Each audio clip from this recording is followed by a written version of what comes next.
궁금한 점들이 있을 것 같아서 Q&A 방식으로 설명을 드리겠습니다. 첫 번째, 치명률이 낮으니까 약간 심한 감기 정도라고 생각하는 분들도 계실 것 같습니다. 코로나 한국 치명률은 1.6%이지만 80대 이상의 치명률은 20%를 넘고 있습니다. 인플루엔자 바이러스의 치명률이 0.1%인 걸 감안하면 상당히 위험한 바이러스입니다. 코로나19 검사에 비용이 많이 발생한다고 아시는 분도 계실 겁니다. 시기에 따라서 상황에 따라서 검사 비용이 발생하기도 했지만 2021년 4월 7일부터는 모든 보건소에서 사회적 거리두기 단계와 상관없이 누구라도 코로나19 검사를 무료로 받을 수가 있게 되었습니다. 등록이든 미등록이든 이주민도 모두 무료로 가능합니다. 보건소나 자세한 문의는 1345 법무부 전화나 1577-0071 노동부 전화로 확인하실 수가 있겠고요. 9시부터 6시까지는 통역 서비스도 제공받을 수 있습니다. 하지만 병원 입원이나 해외 출국 같은 경우는 증명서를 따로 발급을 받아야 됩니다. 이 경우는 기관마다 좀 다르긴 하지만 10만 원 내외의 비용이 발생할 수 있겠습니다. 치료제가 있으니 백신 맞을 필요가 없다고 생각하시는 분도 계실 것 같습니다. 또한 백신에 대한 부작용이 여과 없이 언론에 노출이 되면서 백신에 대한 막연한 불안감도 많이들 가지고 계실 겁니다. 치료제부터 말씀을 드리자면 대표적인 치료제는 렘데시비르입니다. 이 치료제는 치료 기간을 15일에서 10일 정도로 단축해주는 역할들을 하고 있습니다. 하지만 중환자의 경우는 이 치료제로 인해서 사망률이 낮아지지 않는다고 알려져 있습니다. 그래서 치료제 자체가 그렇게 효과적이라고 볼 수가 없는 셈이죠. 반면에 백신 같은 경우는 항체 형성률이 상당히 높은 것으로 알려져 있고요. 다만 우려하시는 부작용 같은 경우는 모든 백신이 가지고 있는 지점입니다. 그런 부작용에도 불구하고 이득이 더 많고 부작용이 심각한 것이 아니라면 백신을 접종하는 것이 의학적으로 많습니다. 대부분의 전문가들은 코로나 백신 접종으로 인한 이득이 훨씬 크기 때문에 반드시 접종을 해야 된다고 공고를 하고 있습니다. 그 다음으로 치료 비용에 대한 것인데요. 전액 무료이고요. 치료를 받게 되거나 자가격리 시에는 여러 가지 정책으로 휴가도 가능합니다. 다만 이 경우에 사업주가 정부에 신청을 해서 지원금을 받게 되겠고요.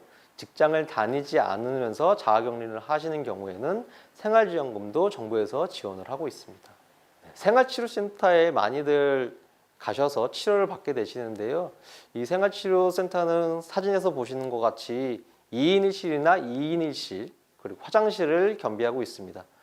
시설 같은 경우는 연수원이나 여러 시설들을 이용하고 있기 때문에 지역마다 차이는 있겠지만 기본적으로 생활하시는데 큰 무리가 되거나 어려움은 없으실 것으로 보입니다. 그래서 안심하시고 생활치료센터에 입소하셔서 치료를 받으실 수 있다고 생각하시면 되겠습니다. 백신에 대해서도 설명드리겠습니다. 2월부터 순차적으로 전 국민 무료 접종을 진행하고 있고요.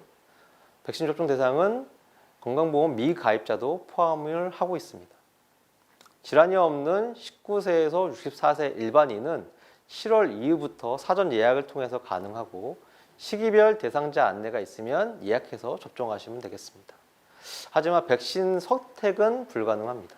접종 효과는 1차, 2차 접종 후에 2주 정도 항체 형성하는 시기가 필요합니다. 하지만 백신을 접종한다고 해서 우리가 무적이 되는 건 아닙니다. 시간이 흐르면 코로나19에 다시 재감염될 가능성도 있고요. 따라서 접종 후에도 방역수칙을 유지하는 게 상당히 중요합니다. 모든 백신은 이상반응 발생 가능성이 있습니다. 이는 개인 체질에 따라서 다를 수가 있겠고요. 이상반응 발생 시에는 국가에서 전문위원회를 따로 두고 있기 때문에 이 자문을 통해서 국가 차원의 보상이 가능합니다.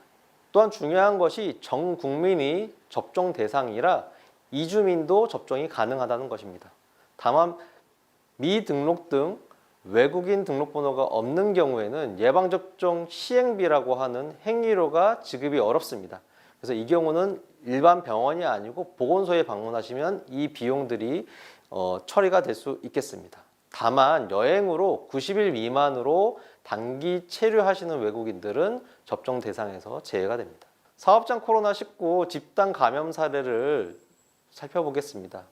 한 요양병원에서는 작년 2월 직원 중 첫 확진자가 발생을 했습니다. 3일 후에는 환자 말고 간병인도 확진이 됐고요. 그래서 그날 병원 전체가 폐쇄 명령이 내려졌습니다. 접촉하지 않은 환자 22명은 지방의료원으로 전원을 했고 접촉한 직원과 간병인은 시설 격리가 됐습니다. 접촉한 환자도 별도로 격리를 해서 돌봐줬고요. 그 이후에 14일 동안 추가로 발생자가 나타나지 않아서 그 이후에나 격리가 해지가 되었습니다. 작년 3월에 구로콜센터에서 집단 감염이 있었습니다. 170명 정도가 확진이 되었고요. 이 18층 건물에는 4개의 콜센터가 있었고 그 중에서 11층에 있는 콜센터에서 대거로 확진자가 발생을 했었습니다.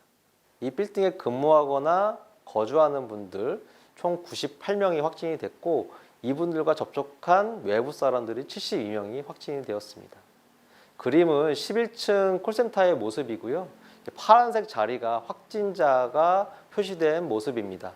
좁은 공간, 이 안에 200명이 밀집해 있고 이 안에서 계속 얘기를 하면서 일을 하다 보니까 이것이 확진자가 많아지는 요인이 되었습니다. 게다가 휴게실이 상당히 좁은데 이 안에서 다 같이 식사를 하거나 간식을 먹는 등의 행동도 했기 때문에 이런 것들이 집단 감염의 원인이 되었습니다. 네, 콜센터뿐만이 아니고 쿠팡 등 물류센터에서도 집단 감염들이 많이 발생을 했었습니다. 그래서 열악한 사업장에 있는 노동자들이 많이들 집단 감염이 발생을 하고 있고요. 올해 2월에는 아산의 한 공장에서 공장 직원 103명이 확진이 되었습니다. 그리고 그 외부의 다른 사람도 연관돼서 100명이 추가로 확진이 되었고요. 이 공장에는 640명이 넘는 사람들이 일을 하고 있는데 여러 개의 건물 중에 한 건물에 집중돼서 확진자가 많이 발생을 했었습니다. 공용 탈의실, 소파, 음료 자판기, 공용 회의실 테이블 이런 데서 바이러스가 검출이 됐고 심지어 사무실의 온풍기에서도 바이러스가 나왔었습니다. 전형적인 산밀이라고 하는데요. 밀접하고 밀집되어 있고 밀폐된 환경이라서 더욱 피해가 컸습니다. 밀접하다는 것은 사람들끼리서 붙어 있다는 뜻이고 밀집이라는 것은 좁은 공간 안에 여러 사람들이 있다는 것이고요. 밀폐는 환기가 되지 않는 그런 공간이라는 뜻입니다. 그리고 최근에는 경기도의 여러 사업장에서도 집단 감염이 발생을 했었습니다. 이 지역은 이주노동자가 많이 일을 하고 있어서 확진자 중 대다수가 외국인이었습니다. 하지만 감염은 공장이 운영되는 시스템과 감염에 얼마나 취약한가가 중요하지 외국인이 문제는 아닙니다.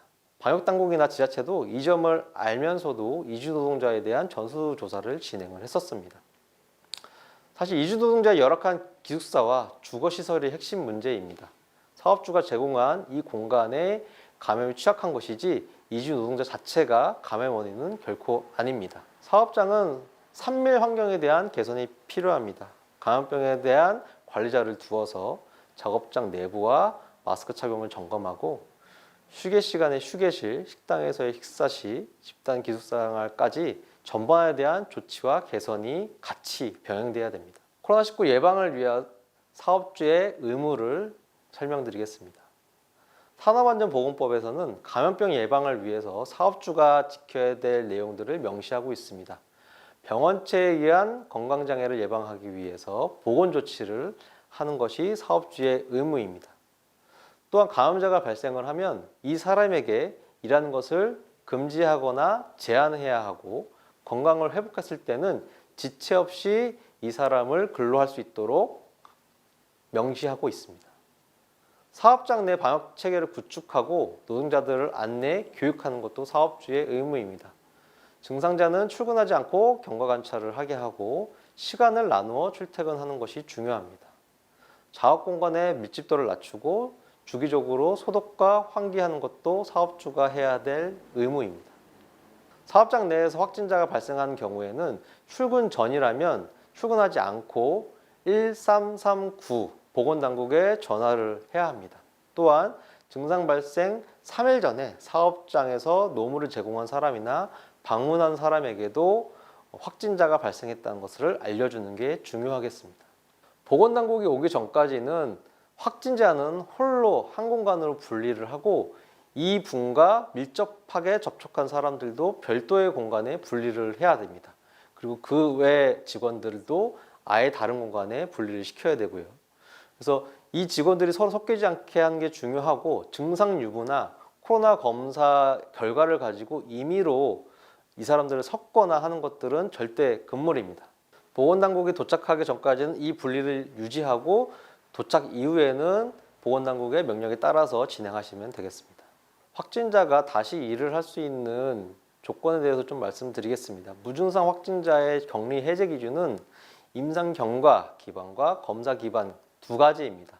둘 중 하나만 만족해도 업무 복귀가 가능하고요.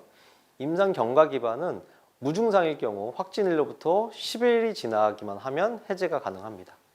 검사 기간은 코로나 검사라고 하는 PCR 검사를 2회 연속 음성으로 결과가 나오면 이 검사를 통과하는 겁니다. 격리 해제가 되면 의료기관이나 생활치료센터에서 격리 해제 확인서를 지급받을 수 있습니다. 사업주는 격리 해제 확인서를 제출한 노동자에게 별도로 음성 확인서를 제출하라는 요구를 할 수는 없습니다.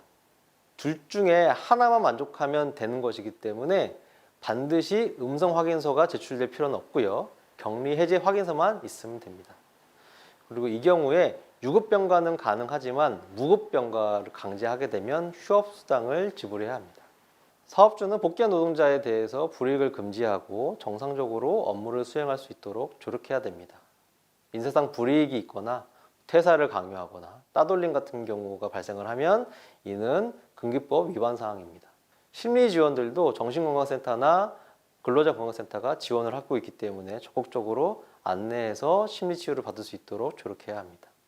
백신을 접종하면 이상 증상이 발생을 할 수가 있습니다. 접종 당일에는 접종에 필요한 시간이 주어져야 되고 접종 후에는 이상 증상이 나타나는 경우 접종 당일에 최대한 휴가를 부여할 수 있도록 하고 의사소견 등 별도의 서류가 없이도 하루에 휴가를 부여할 수 있도록 보건당국이 권장하고 있습니다.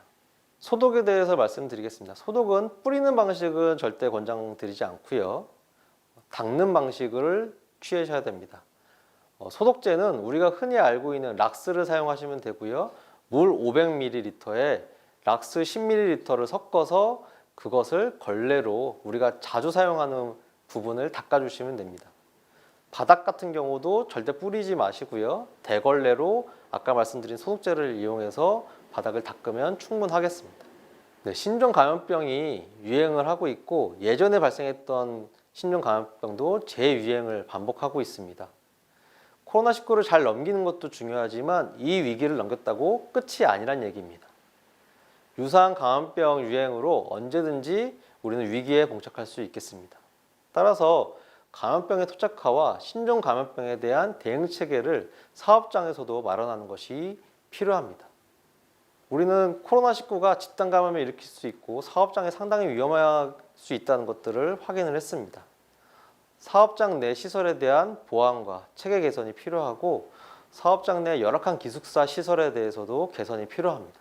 감염병에 대한 집단 감염 예방 체계를 사업장도 갖춰 나가는 노력이 필요합니다. 들어줘서 감사합니다.